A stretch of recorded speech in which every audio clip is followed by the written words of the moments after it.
It's fall. Most of the leaves are off the tree now, but this elderberry still has some leaves on it. Is it time to prune? And what should I be pruning in the fall? Well, the first thing we have to do is define what pruning is. Pruning is the cutting of woody shrubs. Now, I see a lot of gardeners using the term for herbaceous plants, things like your perennials. When we cut those down, we call that cutting back. That's not pruning. Now, you might think I'm being a bit fussy with these terms, but here's the problem. I'm going to talk about pruning today. Nothing that I'm talking about applies to perennials because we don't prune perennials. We prune woody shrubs. That's trees and shrubs. Now, it also applies to some plants you might think of perennials, things like lavender. They're actually woody plants. They're called subshrubs. So that's what I'm talking about today. It's also important to understand the climate we're in. If you're in a warm climate, you can probably prune all year long. It really doesn't matter because plants are actively growing all the time. On the other hand, if you live in an area that has a colder climate and your deciduous trees and shrubs go dormant in the winter and lose their leaves, then we have to think about pruning in fall. And it's different than pruning at other times of the year. So in this program, I'm talking about fall pruning in a colder climate. Now, when we make a cut on woody plants, they don't heal. On woody plants is a different process, and we call that sealing with an S. I know that's kind of confusing, but if I cut my finger, we heal.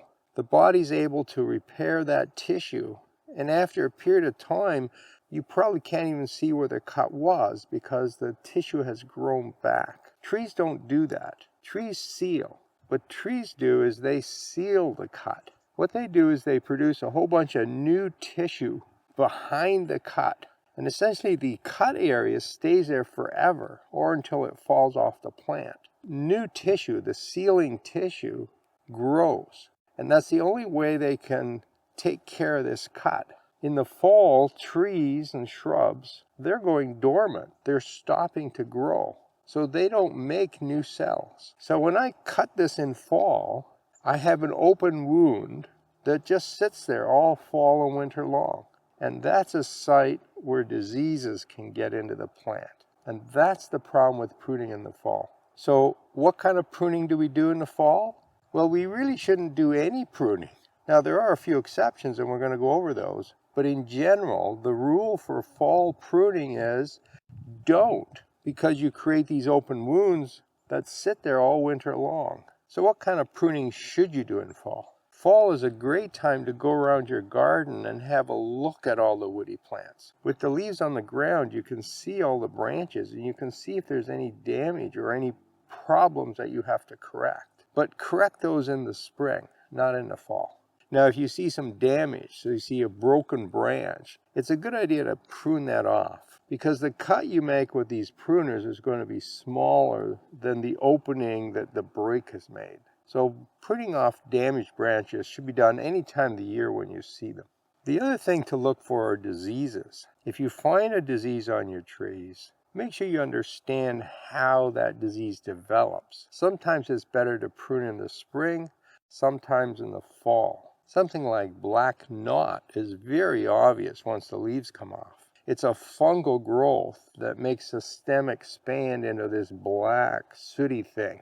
It's actually a fungus, and it's producing spores. But it also goes dormant in winter, so you can just leave it until spring. But you do want to prune it off very early spring or even late winter, which is better. Once you prune that off, take an extra 4 or 5 inches to make sure you've got it all, and then get rid of it.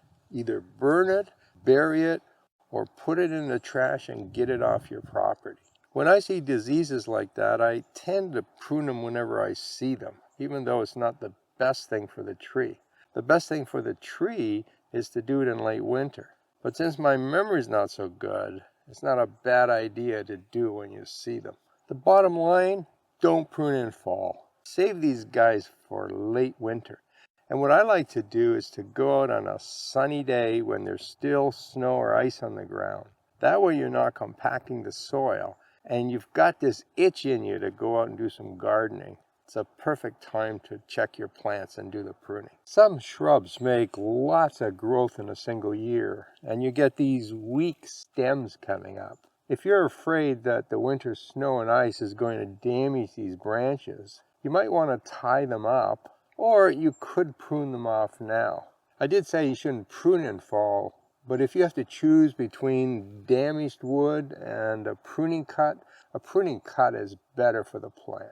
I really love these hydrangeas, but the newer cultivars, they have such big flower heads. Now you can leave them on all winter and they look quite nice, but if we have a heavy snowstorm or we get an ice storm, these things can get really heavy and they can break the branches. So this is another case where you might take these off. So what I would do is cut them right under the flower stem.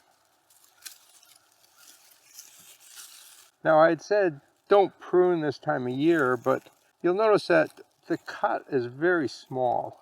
So we're not opening a lot of surface for infection. The other thing that happens is that even if we get a bit of infection here during the winter, this shrub is going to have to be pruned down in the spring. I normally prune it down to about here. So that's 4 feet, 5 feet above the ground. And the rest of this is 1 year's growth. So even if I get infection, I know I'm going to cut this wood away in the spring, so I'm not too worried right now. Now, to be honest with you, I just leave these.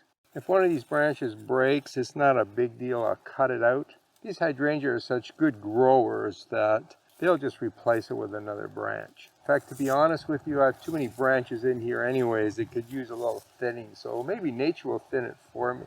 Here's another pruning job you can do in fall. This is a European buckthorn, and it's a really invasive plant in our area. One of the interesting things about this plant is that it keeps its leaves a long time.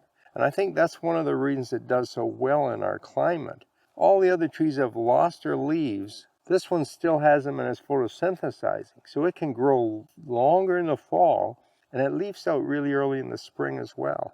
We want to get rid of this. So any weedy, woody plants, prune them out in the fall. This tree behind me is about 22 years old. It's a weeping willow.